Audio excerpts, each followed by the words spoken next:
Togere ku kalulu kano akabindabinda this by election of the Kawempe North constituency. Akalulu ke Kawempe North constituency this by election to me sikangu, to me sika akalulu koyinza okugamba nti it is now an automatic thing for the NUP to take over. No, it is a rabbit hole for the NUP. It is a rabbit hole for the NUP. Kana akalulu kano, the by-election of the Kawempe North constituency, it is a by-election, sorry, it is a rabbit hole for the NUP. It is too complicated. It looks something that is simple at the surface. It is just a walkover for NUP, for the candidate of the NUP is going to take over the day, but that is not the case. If we are to dig deep into the dynamics and we analyze all the complications and all the possibilities in this by-election, now you may know and you may see that it is not a walkover for the NUP. It is not a walkover for the NUP. No.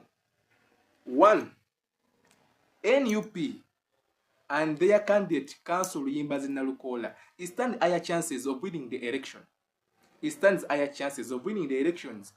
But though it stands all the chances to win the election, is not going to win the election with a lot of votes. The difference is agenda okuwangula nazo ez'obululu. Zekunze zindabikira nga ntono nnyo asobola okuwangula akaluka n'obululu nga 10. If the candidate of the NUP, the flag bearer in that by-election of the Kawempe North constituency, Rimbazi Nalukola, he can take over the day, he can win the election, newe wa winning election n'obululu 10 bwokka. Chiba kiraze nti NUP tekyalina maanyi. I'm telling you. Because you can't win a by-election nga gwe flag bearer w'ekibiina, ng'ekibiina amaanyi gaakyo n'emirandira giri mu Kampala, n'ekitebe kyabwe kiri mu Kawempe division, wadde tekiri mu constituency ya wadde nga tekiri mu constituency gye weesimbyemu, kiri mu division emu ya Kawempe ekitebe kyammwe, nga temusobola ku influence nga nakuwangula kalonda difference nene nemujwanga n'obululu 10, kiba kimaze okulaga the NUP is no longer mighty like the way how it has been. The NUP, it doesn't have that command. Their endorsement of somebody, it is not a walkover. Kyokitegeeza nti omuntu ali Butambala, omuntu ali Gomba Maddu, omubaka yenna ayesimbye e Kasanda, ayesimbye Nakaseke, ayesimbye yonna gye yesimbye far away from Kampala. It means it is not a walkover for you in the next general election. Nti omuntu opponent waba ye position inze bulungi mu constituency akuba akalulu. If NUP wins this election with a difference of just 100 votes, kiba kimaze okuteringa NUP you're no longer that mighty. So that's why I'm saying it is too complicated for the NUP. The dynamics and the possibilities vingi. Okitegeera, one, NUP always mu kalulu konna abantu ne babanga bakavuganyamu 10. Akalulu race ekakana ku bantu 2 oba ku bantu 3. And in this case, race solo kwera ku bantu abo 3. One, owa NUP ayina card, independent ayalemeramu owa NUP leaning oyo nga Yeruwemba, former PA of the late Segirinya, nowa NRM Farida Nambi. Kasolo kudda ku bantu abo 3. Now let me give you the possibilities of Farida Nambi of the NRM, how it can take over the day. Yes. One, in any by-election across the world, in any by-election, opposition, or maybe in opposition, new by-election, one, because the government, it has resources, and it puts all their resources and the focus by-election vis-a-vis the opposition. What in the resources is imala. So, government resources is ne centering mu kifo kimu ate nga yezisinga obungi ne sente na biki nokulaba nti wangula akalulu. Era mu general elections zonna mu by elections government etero ziwangula ne mu nse ez'enjawulo wabeera by election government etero wangula by elections ezo. And even now for the NUP as a party, it has tenaba kuwangula wadde by election yonna. The first by election that it got as the NUP as a party yali wene wanakwedde yali Kayunga. tebawangula kalulu. Okulomera luwangula akalulu, President Museveni akola statement yegamba NRM yeyina ekigambo ekisembayo. You remember all what happened maka akalulu akekayunga NUP gundi NRM nekawangula. NRM ne bagamba, President Museveni kenyini n'agamba nti NRM yeyina ekigambo ekisembayo. Unawoozi ne ssaawa abiri nga NRM bwami tojja kuwangula. So even this time around basobola okukikola. Twabadde ekisolo recent mu kalulu akawedde. NUP ngegenda ne numbers nene nnyo ngekola campaign rallies ez'amaanyi, but mu box they failed even to raise 1,000 votes. Even 1,000 votes. NRM nejja ne wangula akalulu. So for the case of the NRM and for the case of even the government, they want to put a precedent, a tendency that the NUP doesn't win by elections. Yes. NUP basobola ogiteekako ekintu NUP tewangula by elections kuba kati by elections ziri bbiri ziyakita bamu kati ziwangula kasaba gattako ey'okusatu eno eyeekawempe ate NUP batu obojja tugamba nti by election NUP ejjagiwangula tegeeza bamaze oginafuya mu mbeera efaanana bwetyo.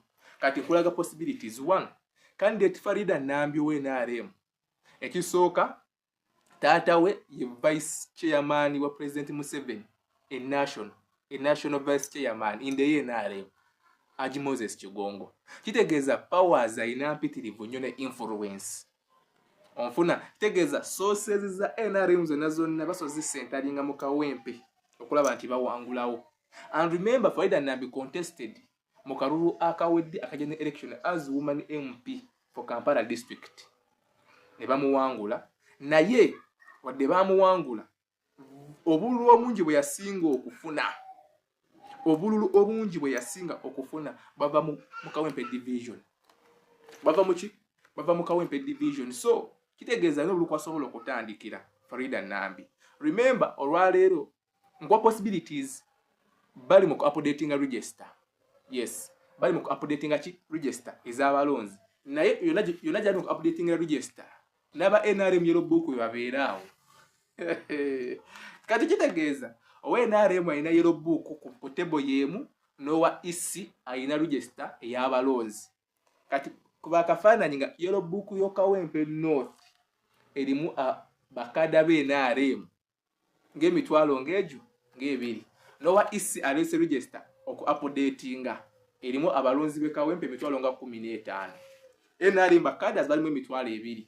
Olaba oba confirminga bakada b'NRM mu register muno mwennyini kuko babeera ku desk yemu. Zinabiraba babeera ku desk yemu. Olaba wosanga nga bakada b'NRM baba confirminze mu register eno ne bategeera nti bano basigadde ekitegeeza balabika si b'NRM bano. Ne batandika obbajjamu ojja ku polling station gy'obadde omazeeko ebbanga ddene ng'olonderako nga bakugamba tokyali mulonzi waawo. Mu register toliimu. Oba abantu muganye okujjumbira process, muganye ogenda okwekebeza mu nkalala ezo. Second, abantu bali mu kola transfers. Ayali alondera emiti yana so kola transfer najja alondera e Kampala. Onfuna bulungi nnyo. Kitegeeza for the NUP, no, kitegeeza for the NRM, it has the capacity okulaba nti esobola okumobilizing abantu okuva mu regions ez'enjawulo oba mu areas ez'enjawulo to come and register in Kawempe in order okulaba nti bawangula akalulu ako. Onfuna. So wekanga one emaze confirminga abalonzi baabwe okuva mu yellow book ne ba updating bulungi nnyo mu EC register ne bajjamu nabo bamanyi nti bano opposition ne baleeta n'abaabwe kuba bayina influence. Your government has that influence. So okujja abantu mu barracks olaba candidate wo wagenda mu race ne candidate omu ng'ali secured n'obululu kwatandikira emitwalo ng'ebiri. Yes. So genda mu bululu n'emitwalo ng'egyo nga giri confirmed.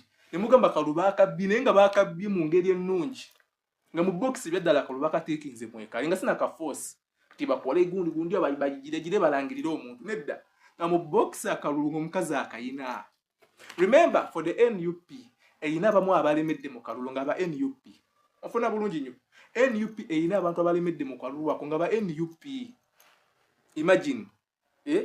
Eyina Luwemba Luswa former PA owa Segiri nyalemedde mu kalulu. Bonna abalonzi ba Segiri nyali mukkiriza mu Segirinya. They are willing to give support eri Luwemba sorry.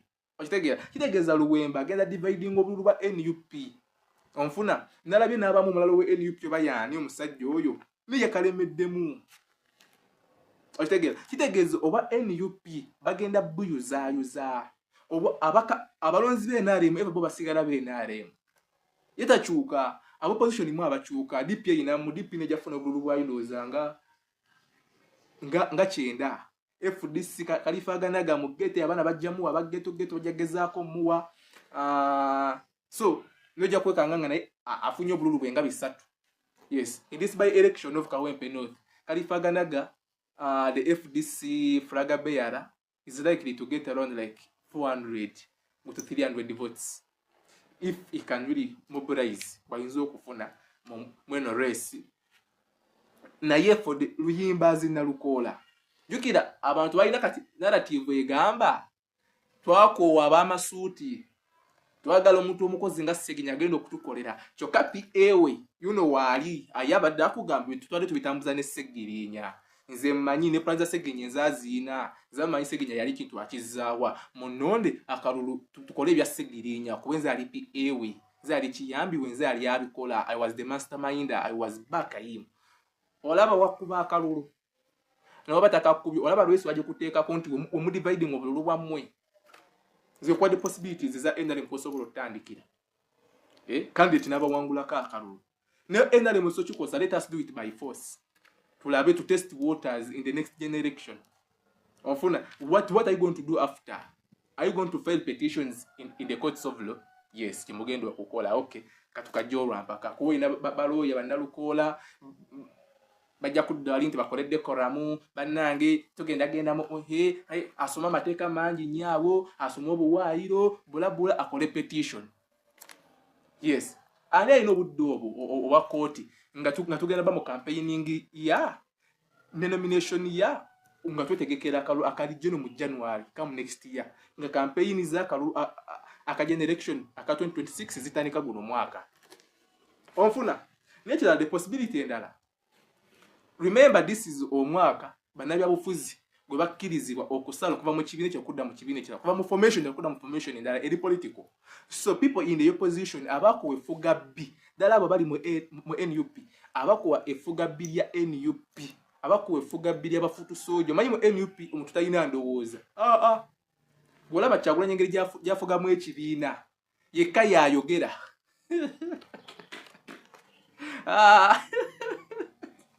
Tebamu questioning ku byayogedde yekka zenda ba press conferences zabwe zibakola ezo over every Monday. The only person whom I say yogera abomuntu ogwo abomuntu omu Kyagulanyi amufumbira mukwatidde manvuuli ala mufumbiro none kadi batusize wabi mufumbira bakutte bwati omusajja jadda nejadda omusajja jadda yasiba n'obugwa bw'engatto alage kadi eno naye kati kuba kafaananyi mufumbiro kubanga lyositudde ambuleera sike kasana akaka mufumbiro yakwatira Kyagulanyi ambuleera yamusiba n'obugwa bw'engatto oba kuba akalulu ennakawa oba Kyagulanyi ne bakunyuze ne bakudampinga ne bakuma kadi. Well, it is very possible. One, it is very possible. Ogenda contesting mu Buganda narrative eri ku gwe mufumbira tubagamba lwaki ovewa mu Busoga. Walabya Baganda favor still nyo okulonda ewamwe bakuzira fe tukulonde. Okitegeera nekira enkolagana yo ne Buganda Kingdom efana netya. Enkolagana ne Buganda Kingdom nafu kozo yogera ebigambo by'ekisiru. You can work even without cultural institutions and even giving examples where your cultural institutions have failed to verify your point, what you have said. Fenga tukulonda. A person who says that for them as NUP, they are that mighty, they can even work without cultural institutions, saying all that in Uganda, where a cultural institution, a reformed Uganda, and even you gave examples of where cultural institutions have failed to verify your point. You think that we, the people who are in Uganda, especially with the Baganda, we are that stupid that we can vote for you. You left your region, your mother region. You left people, they rejected you, they didn't vote for you. So you want us to vote for you. Are we that stupid? Kitegeza for Mengo, so gamba Kyagulanyi yes mukuluka otwetaaga. Yes, nawe musajja tefete tumwetaaga. Musacrificing, mnafuzinga akuwayo. Ngokutte manvuuli. mufumbiro ng'okutte manvuuli okutambulira sajja wadda gyokwata so otuddeyo ku mulamwa gwa Kalulu nti abantu nga bali mu opposition nga ba NUP basobola oku-influencing okulaba NUP tewangula Kalulu.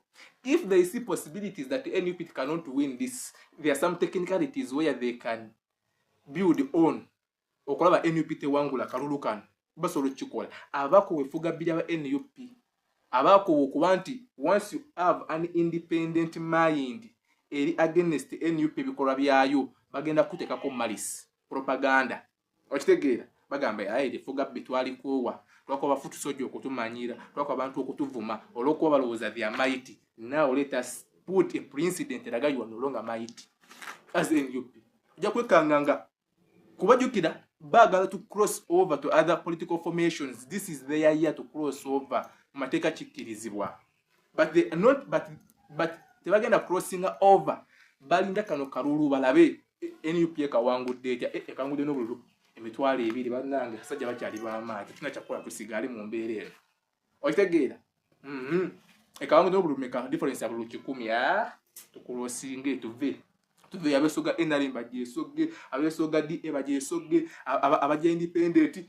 So NUP, this is too complicated for you. It is a rabbit hole for you. You have to do all what it takes so that you can win over this election. But you have the capacity and the resources. I have given you all the possibilities for the NRM candidate Fragabeyara Farida Nambi, which he can use in order to take over the day. Have you looked into those possibilities? And if you have looked into those possibilities, what are the measures have you taken? What are the measures are you going to take so that you remove all those possibilities for the NRM Fragabeyara Farida Nambi not to take over? Remember, for you as NUP, the voters that you have who have been voting for the NUP or even who voted for NUP in last election for Segirinya. Now there is a PA of Honorable Segirinya, the late, that is Ruswa Ruwemba, who is contesting in this same election. So it means you are going to share the votes among the former PA and even the one whom you gave a flagger to. And even there are those other NUP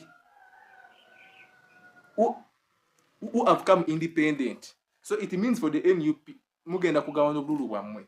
For the bigger side of the opposition, there are even other opposition gundi abazze mu Kalulu ba FDC.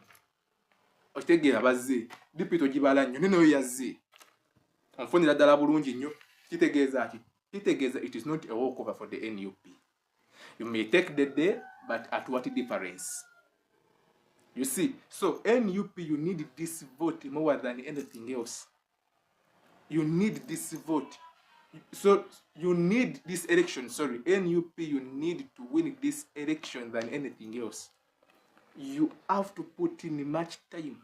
You have to put in much effort and resources in order so that you can win. Nalabe Luyimba Zinalukola ng'ali mu katale ng'agezaako okumatiza abalonzi naye ng'abantu si baagala kumuyuzaayuza.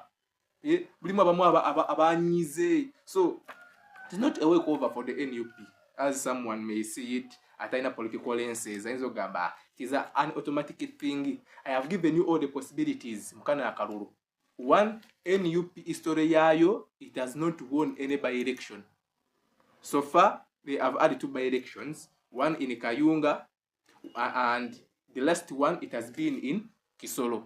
NUP even it failed to raise around 1,000 votes despite of being with big numbers during campaigning time. It failed even to raise 1,000 votes. So the government or the NRM, they can work much so that they can achieve the narrative that NUP does not win a by-election.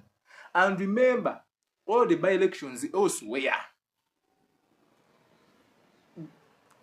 opposition political parties, they fear to go in a by-election because government, it brings all their resources they have. And remember, government has more resources than the opposition. They bring all their resources in a by-election and they use them to win. So, butono nnyo opposition bwewangula oba by-elections. Naye beebuwangudde era obalaba engeri gye buwangulamu biba mu nnyinkayana bagenzi mu kkooti bakinzeewa bla bla bla bla bla. So Kyagulanyi nga ye omuntu yali awanguddeko by-election noza yawangula eyiye nyini yawangula. It was on an individual merit. Yaliko kibiina. So when you look at this by-election of Kawempe North constituency, Nalukola aina chances okumwa kaluku individual merit. Kitegeeza naka mwalwa kibiina. Wadde dynamics z'ekibiina ku by-election nafu. Personal individual za Nalukola individual merit ze ziri zitya teziwangula kalulu. Onfunira ddala bulu teziwangula. So bonna abangula by-elections nga opposition obulu bisesinga babuwangula ku NRM oba ku government lwa nsonga of their individual merit.